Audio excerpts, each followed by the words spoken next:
세금으로 잡지 않겠다는 말 대신 땡땡땡이라 되어 있는데 요 기사 내용 상당히 좋습니다. 조금 보여드리고 제 이야기도 좀 해드리겠습니다. 자, 보시면 자, 어게인 2017일까 집값이 심상치 않다. 지금 서울이 난리 났다는 거는 이미 뭐 각종 뉴스에서 많이 보셨을 거예요.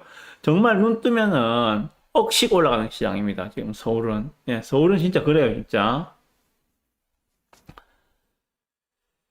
서울 주택시장은 이재명 정부 출범 직후 강남 3구 등 고가주택 지역에서 시작한 불길이 타오르고 있다. 문제는 이 강남 3구에서 시작한 고가주택들에 한정돼서 타오르면 모르겠는데 그 불길이 지금 마구마구 번져나가고 있다는 겁니다.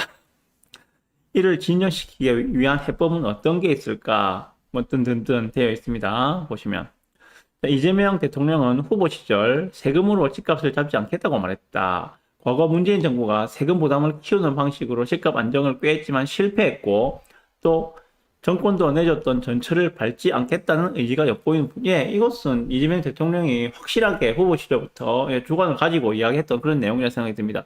하지만 문제는 새 정부가 맞닥뜨린 서울 주택시장의 과열은 만만치가 않다. 뭐 한국부동산이 조사한 6월 셋째 주 서울 아파트 매매 가격은 0.36%로 올랐답니다.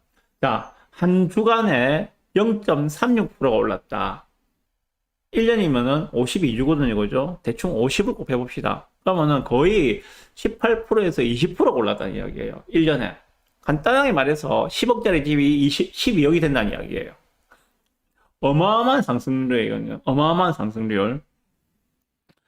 그러다 보니까 이재명 정부는 출범하자마자 심상치 않은 집값 등의 전주에 직면했다. 특단의 조치를 취하지 않는다면 장래에 또다시 집값이 미친 듯이 뛰는 참사가 벌어질 수 있다. 이미 뛰었는데 뭐.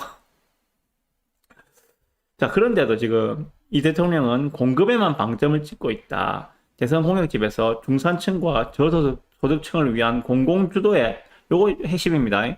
공공주도의 주택 공급 중심. 공공주도 주택 공급. 요게 지금 이재명 대통령이 생각하는 주택 공급 정책의 포인트라고 보시면 됩니다. 민간 공급보다는 정부가 진행하는 공공주도의 공급. 재개발, 재건축도 공공성 강화를 원칙으로 두고 절차를 간소화하고 용적률과 건폐율을 높이겠다. 그럼 재개발, 재건축도 활성화를 시켜주겠다. 대신에 그 용적률을 높여주고 건폐율도 올려줄게. 대신에 공공성을 확보하자. 뭡니까? 예, 임대주택을 더 지어서 용적률 상승분만큼 임대주택을 지어서 그걸 임대로 공급하자. 이런 이야기죠. 그러나 문제는 그런 거죠. 이런 공급 확대 정책을 시장이 체험하기에는 적지 않은 시간이 걸린다는 게 문제다. 이겁니다. 예. 아시겠지만 지금 3년 만에 집 짓기 힘들어요. 이제 아파트 짓는데 3년 가지고 이제 잘 안 되거든요. 뭐 3년 반. 그 정도 보셔야 돼요. 그러면 지금 시작해서 공급 정책을 뭐 강력하게 밀어붙인다고 했을 때 잘하면 대통령 임기 말기 아니면 다음 정권에서 실제로 그 공급 물량을 볼 수 있다는 것들입니다. 그럼 그 기간 동안에 과연 시장이 사람들이 그 공급 정책을 믿고 기다려 줄 것인가? 지금 눈만 뜨면은 억대씩 집값이 올라가서 이제 뭐 계층 이동의 사다리가 완전히 끊겼다. 주거 이동의 사다리가 완전히 끊겼다. 이런 마당에 과연 사람들이 인내심을 가지고 이 정권 말기까지 혹은 다음 정권까지 기다려 줄 것인가? 주택 공급은 보통 10년 이상 걸린다. 그 오랜 시간을 시장이 믿고 기다려 줄 것인지 정부도 집값 상승기에 수요 규제를 하지 않고 기다릴 수 있을지가 관건이다. 정부도 집값 상승기에 수요 규제를 하지 않고 기다릴 수 있을지가 관건이다. 예, 지금 전부 다 하는 이야기 그런 거예요. 서울 쪽에서 소장님들 하는 이야기는 지금 너무 많이 올랐어요. 좀 있으면은 정부에서 규제책이 나올 거니까 그러면 집값이 조금 하락으로 안정될 수 있을 거니까 그때 다시라는 그런 이야기가 나올 정도로 실제로 일선에 있는 부동산 소장님들이 그렇게 이야기하고 있답니다. 그래서 이 대통령 취임 이후에도 새 정부는 부동산 시장과 관련한 별다른 정책을 내지 않고 있다. 후보 시절 규제보다 공급에 방점을 찍은 만큼 시장에 신중하게 접근하겠다는 의도로 읽힌다라고 이야기하고 있습니다. 그런데 이렇게 정부가 지금의 부동산 시장 그냥 두고 보기에는 집값 상승세가 매섭다. 왜? 금리 인하로 하반기에 집값이 더 오를 거라는 전망. 그죠? 그리고 공급 부족. 재정 지출 증가, 금리 인하 세 가지입니다. 지금 이야기하고 있는 게 공급이 부족하다. 재정 지출을 증가할 것이다. 뭐 지금 계속 추경 예산 1, 2차 합쳐가지고 지금 30 몇 조 이야기하고 있죠. 그리고 금리 인하. 지금 한국의 기준금리는 2.5%인데 연말 되면은 아마 2%까지 내려올 거라고 예상을 하고 있습니다. 3박자가 많이 떨어지는 거죠. 공급 부족, 재정 지출 증가, 유동성 증가죠. 그리고 금리의 인하. 요것들이 복합적으로 작용하며 국내 주택 시장은 하반기에도 가격 상승 압력이 클 것으로 보인다라고 이야기합니다. 그렇기 때문에 공급을 강조하고 있는 이러한 이재명 정부의 정책은 집값 급등기에는 희망 고문일 수밖에 없다는 푸념이 나오고 있는 이유다라고 이야기하고 있습니다. 네. 뒤에도 뭐 여러 가지가 있는데 그건 뭐 차치하고 일단 여기까지만 가지고 제가 좀 말씀을 드려보겠습니다. 자, 그러면 뭐 공급 부족에 대해서 좀 말씀을 드려볼게요. 자, 서울은 그러면은 얼마나 지금 입주 물량이 부족한가? 그거 잠깐 보여드릴게요. 자, 부동산 지인입니다. 지인에서 보여드리면, 자, 이게 지금 서울의 기간별 수요 입주 물량 그래프예요. 보시면, 자, 서울은 아시겠지만은 930만 인구가 모여 살고 있는 거대 도시입니다. 930만 인구. 부산의 거의 3배 인구가 모여 살고 있어요. 그런데 서울에 작년도 입주 물량은 얼마였는가? 예, 42,000 가구였어요. 42,000 가구. 그런데 올해 입주 물량은 얼마인가? 예, 약 36,000 가구입니다. 작년보다 한 6,000 가구가 줄었어요. 그죠? 예, 그런데 문제는 내년입니다. 내년 26년도 입주 물량은 얼마인가? 11,000 가구입니다. 그럼 27년은 어떠한가? 27년도 입주 물량은 10,000 가구가 안 돼요. 어마어마하죠? 이렇기 때문에 이걸 갖다가 모르겠습니까? 일반 사람들이 다 알고 있죠. 알고 있으니까 갈수록 전세가는 올라갈 것이고 집값은 더 올라갈 수밖에 없을 거라고 생각하기 때문에 사람들이 지금 너도 나도 달려들면서 주택을 매수하고 있는 상황들이 아닌가. 그러다 보니까는 지금 불이 번져나가고 있는 것들이 아닌가. 이렇게 생각이 들거든요. 이거 정말 심각합니다. 서울 같은 경우에는 지금 내년에 입주 물량 11,000 가구, 27년도 입주 물량 9,000 가구. 어마어마하게 적은 물량이거든요.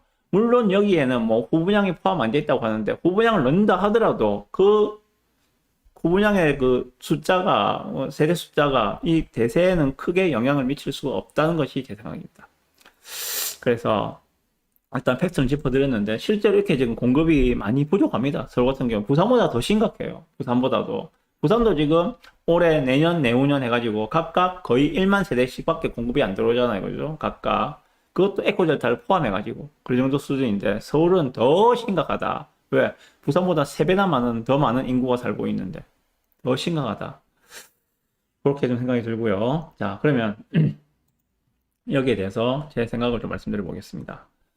자, 서울이 저렇게 불장으로 난리가 났으면은 서울에 이미 정부에서는 뭔가 대책이 나왔어야 되는데 아직 아무것도 안 나오고 있다. 이전 같으면 어떻게 했습니까? 일단 조정지역부터 지정하고 시작하겠죠. 그죠? 조정지역, 투기지역, 투기과열지역 뭐 지정하면서 이제 시작할 건데 이미 조정지역을 지정할 수 있는 요건들은 다 갖추었다 생각합니다. 그런데도 아직까지 아무런 액션을 취하지 않고 있습니다. 정말 이재명 대통령이 시장을 갖다가 일단 한번 불탈 만큼 다 타봐 뭐 이런 식으로 하는 건 아닌지 그런 합리적인 의심이 더 들던데 어차피 다 타고 나면은 결국 탈 게 없으면은 꺼지게 되겠죠. 불은 모르겠습니다. 이거 뭐 망구 제 생각이고 예. 그렇게 하겠습니까 설마. 집값이 이렇게 오르는데 그냥 두고만 보고 있을 정부는 없거든요. 자, 정부가 할 수 있는 거는 자, 공급을 늘리겠다. 실제로 공급을 늘려야 합니다. 그죠? 예. 그리고 수요를 조절하는 정책을 쓸 수밖에 없겠죠. 공급을 늘리는 거는 이제 이재명 정부 초기부터 강력하게 밀어붙일 것이고 수요 조절책은 두 가지를 말씀드렸어요. 하나는 세금이고 하나는 대출입니다. 예. 그런데 후보 시절부터 이야기했던 공약이 세금으로 집값을 잡지는 않겠다라고 공약을 했기 때문에 결국 남아있는 것은 결국 대출이 되겠습니다. 남은 건 대출이 되겠죠. 자, 대출 규제가 얼마나 막강한 영향력을 행사하는지 우리 겪어봐서 아실 거예요. 문재인 정부 시절에. 예, 몇 년 안 됐죠. 한 4년 전? 네, 4년 전, 5년 전? 그 정도 시절에 겪어보셔서 아실 겁니다.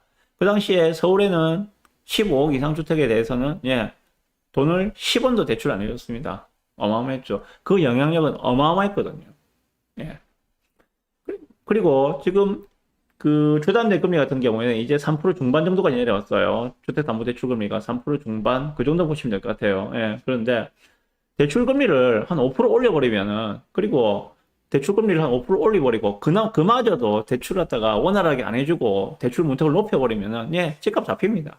잡힙니다. 겪어봤잖아요. 언제? 문재인 정부 시절에 겪어봤지 않습니까? 예. 그런데 그렇게 할 수가 없죠. 왜? 지금 대출 금리를 만약에 뭐 5%, 6%까지 확 올려버렸다. 라고 가정했을 때, 죽어나는 기업이고, 예. 지금 경기 상황은 안 그래도 침체인데, 완전히 더 심각한 침체로 들어가는 그런 양상을 볼 수밖에 없을 거예요.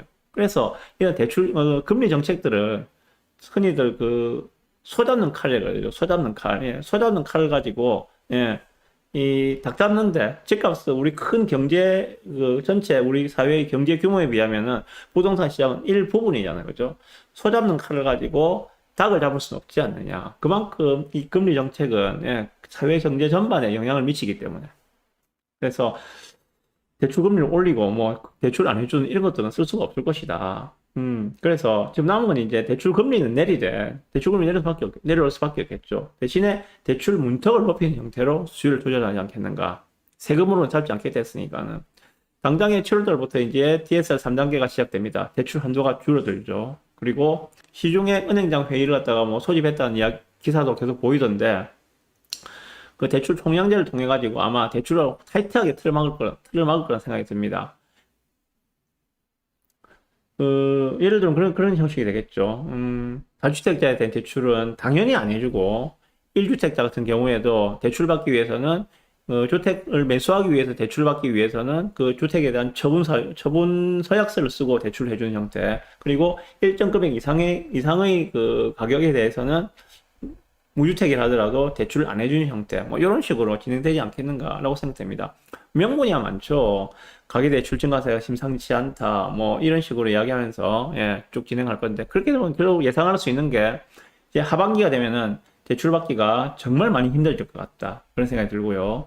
그래서 대출을 생각하시는 분들은 정말 좀 서두르셨으면 좋겠다라는 생각이 듭니다.